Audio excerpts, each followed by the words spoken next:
Yakka tartibdagi tadbirkorlik subyekti ochish tartibi qanday? Ochganimdan keyin nima ishlar qilishim kerak degan savol bo'ladi. Buning uchun siz yakka tartibdagi tadbirkorlik subyektini ochish uchun birinchi o'rinda siz yagona darchaga borib, ya'ni davlat xizmatlari markaziga borib ochishingiz ham mumkin yoki o'zingizning shaxsiy ключingiz orqali New bir darcha o'z degan sayt bor. Shu orqali ochishingiz ham mumkin. Ochganingizdan keyin nima bo'ladi? Birinchi o'rinda siz ochganingizdan keyin bankka borasiz. Hujjatlaringizni taqdim qilasiz, sizga shot raqam ochib berishadi. Keyin siz o'sha yakka tartibdagi tadbirkorlik subyekti bo'lib, qaysidir yo'nalishda magazin ochmoqchidirsiz, dorixona ochmoqchidirsiz. O'sha joy bilan ijara shartnomani olasiz, uni olib borib kassa apparat olasiz.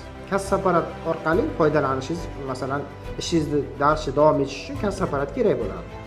Keyingi tartiblar haqida keyingi videolarimizda tushuntirib boramiz. Videolarimizni davomli ko'rish uchun kanalimizga obuna bo'lib qo'yinglar.